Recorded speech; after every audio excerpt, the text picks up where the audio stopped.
This video will cover the basics and more extensive version of the sine rule. This is mostly appropriate for IGCSE Extended or Math IB studies, SL level. So I'm going to go through the basic concept of sine rule, some simple questions that you might face, and then one question that's IB studies style. So it's going to be an intense video. If you feel like you know certain parts, you can always skip ahead or pause and practice and then see the solutions.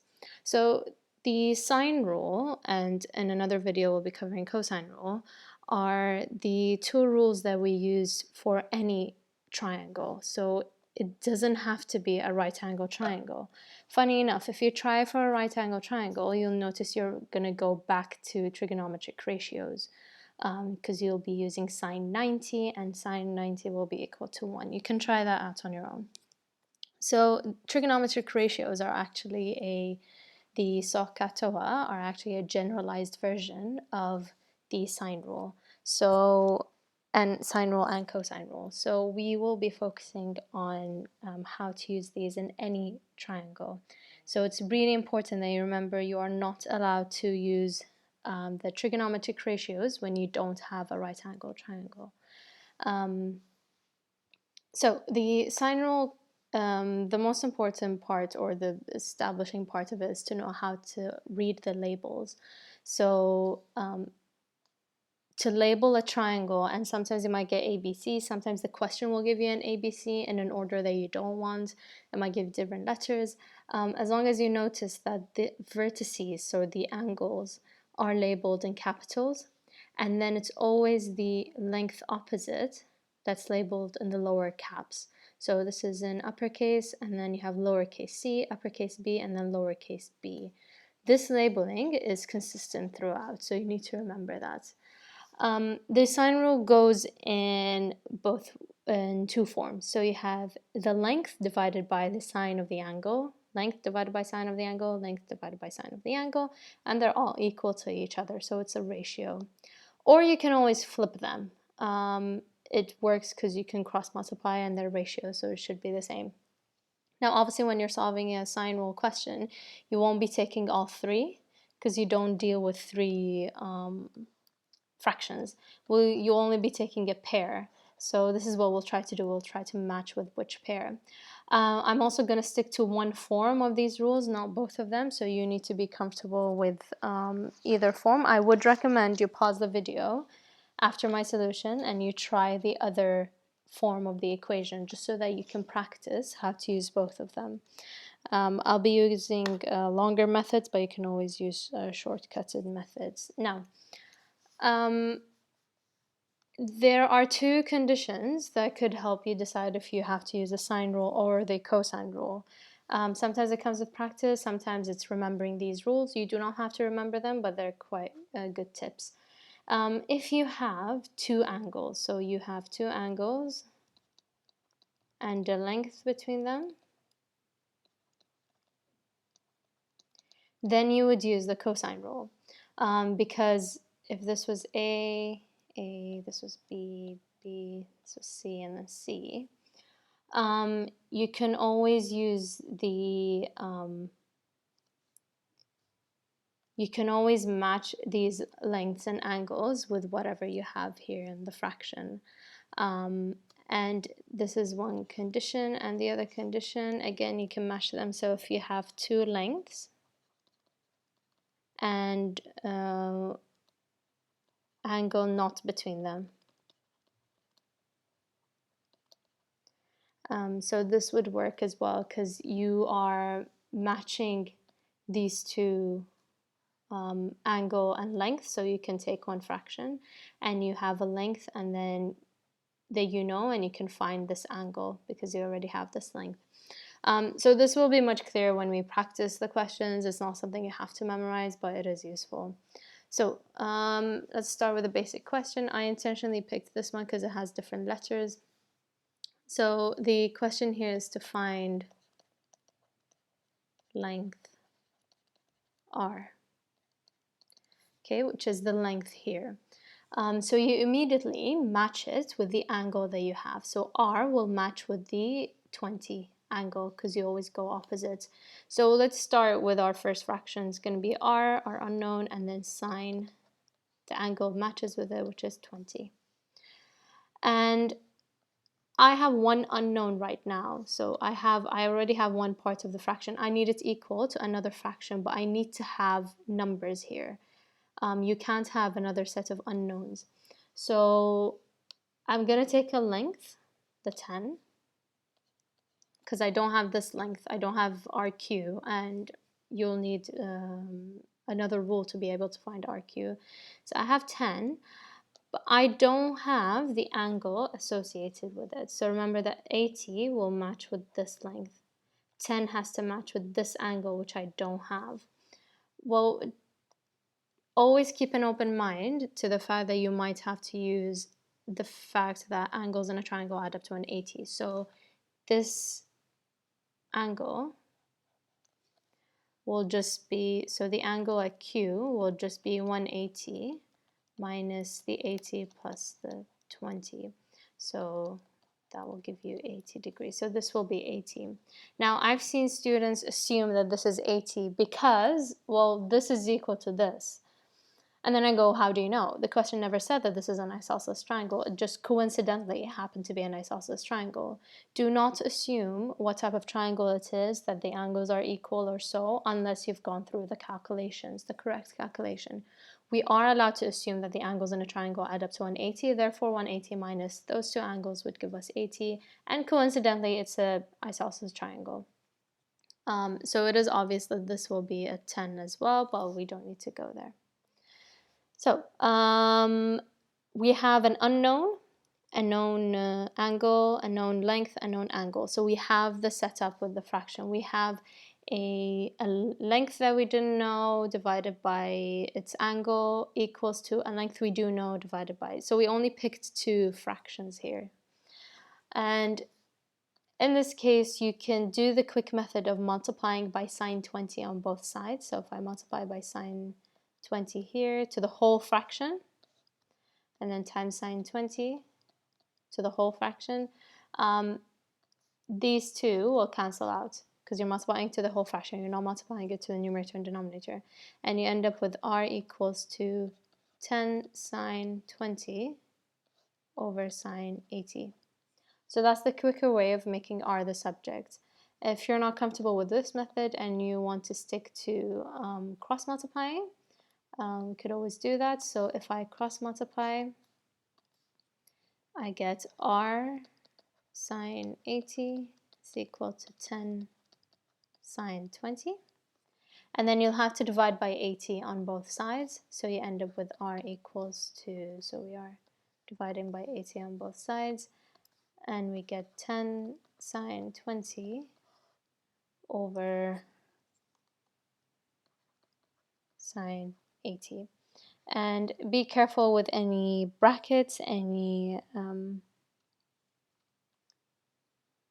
division signs, the order of the operations you need to be careful of.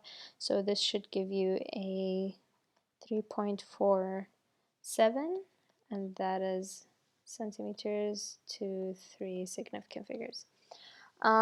So that's basically it. It's making sure you set up the equation properly. It's making sure you cross multiply and finding any missing angles that you need.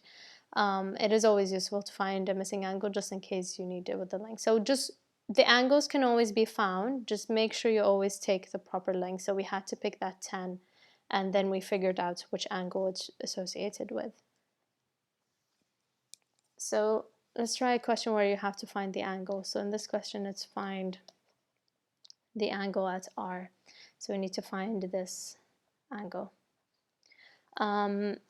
Again, we're going to match with any lengths. We're going to try and see if there are any lengths we need to find or angles we need to find before we set up the formula.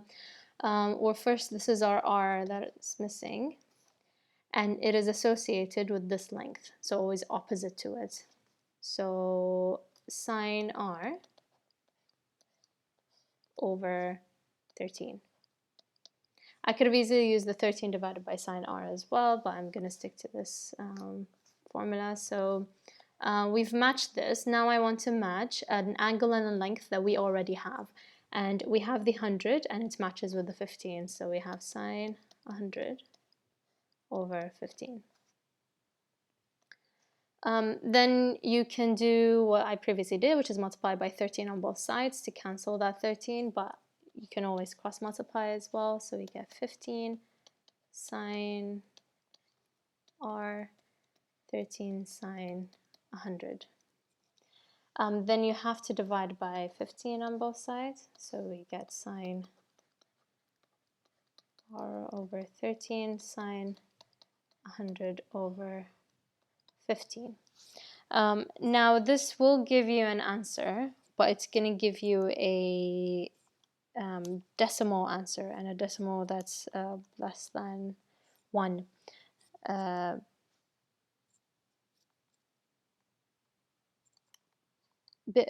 the reason is, and you need to try and make sure that you understand what's happening here, it's because this is the value of sine r. The value of sine something will always be less than or equal to 1. And 0.8535, so that's to 4 significant figures. Because I'm still not done, I'm rounding it to more decimal places than I need to. In the calculator, do use your answer form. So this does not make sense. It doesn't make sense to have an angle of 0.8. It's not impossible, but it's just slightly unrealistic for such a triangle. And so it's obvious that you're not done.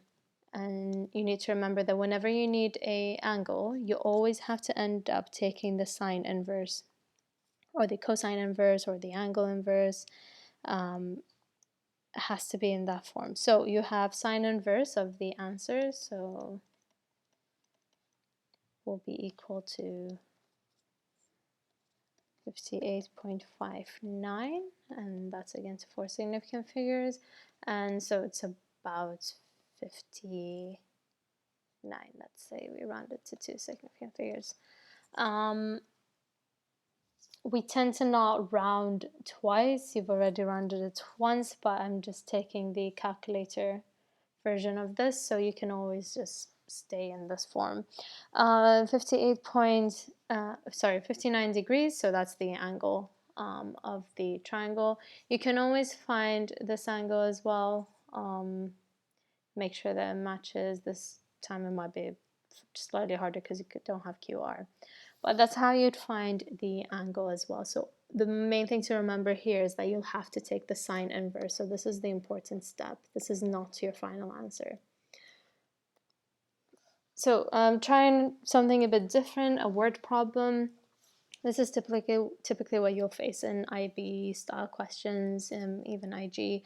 So using the sine and cosine rule it's quite simple. You'll just have to substitute and do a rearranging. And so they'll have to put in a few word problems. Now, Rodrigo wishes to determine the height of a flagpole, so he wants this. He takes the sighting to the top of the flagpole from point P. He then moves further away from the flagpole by 20 meters, so we have this distance now, and takes a second sighting. The information is shown in the diagram alongside how high is the flagpole, so this is what we need. Now, from a first glance, you'd look, oh, you have a right angle triangle here, this will be useful. So looking at here, you go, it would be nice to use trigonometric ratios now, because it's easy. I have an angle, I need a length, but I'm missing another side. So you won't be able to use the trigonometric ratios. So either I could get this side or this side. Well, there's no information I could take, nothing here, nor do I know the distance from the flagpole to Q, so I can't really find this length, which means my only hope is to be able to find this length. Now, coincidentally, this length is part of well, actually not coincidentally, it's part of this triangle, which is a non-right angle triangle. But I have, and it's always good to redraw these triangles outside the diagram.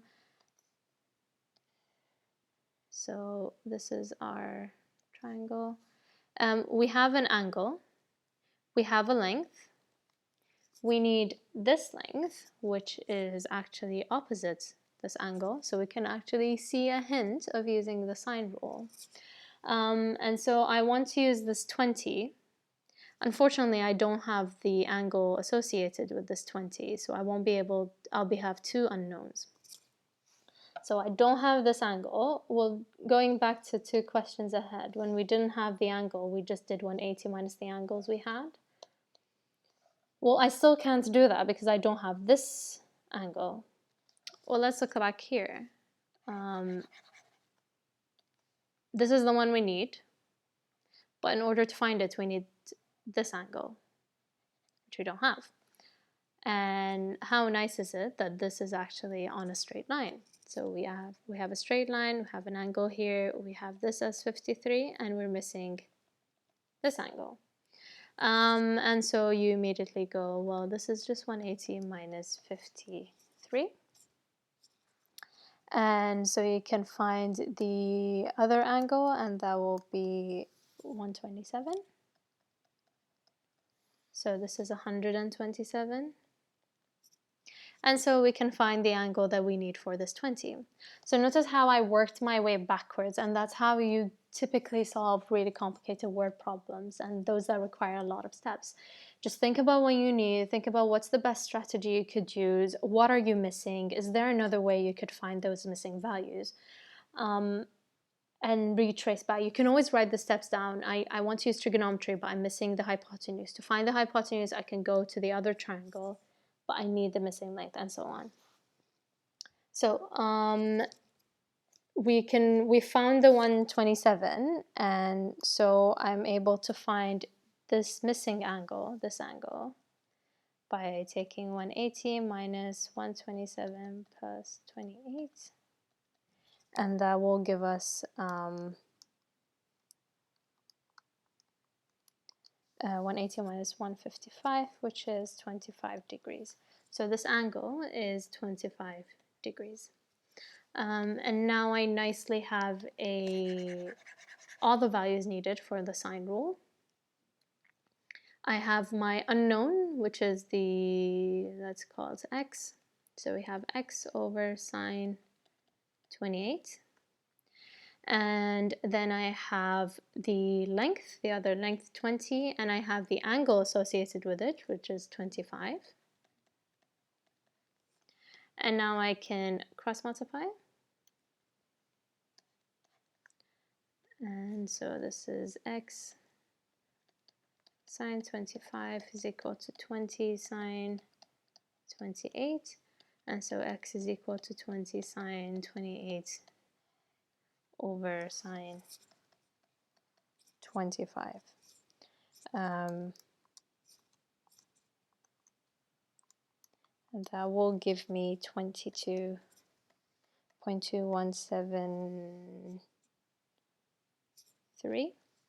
And I'm keeping it to a lot of decimal significant figures just because it's a mid step. I'm still not done with my step, so this is in meters. Okay, so back to the diagram, we now know that this length, which is the hypotenuse of the right angle triangle, is 22.2178. 2173. So now we have an angle, we have the hypotenuse. I'm able to use trigonometric ratios to find this length. So now I can use things like opposite and hypotenuse, and so I need to use the sine ratio, not the sine rule, the sine ratio. And so I have sine of the angle there is 53 equals to the opposites, which we don't know, and let's call it h because that was the height, over the hypotenuse, which is 22.2173. And so the height is equal to, just cross multiplying, sine 53 times 22.2173. And so the height is equal to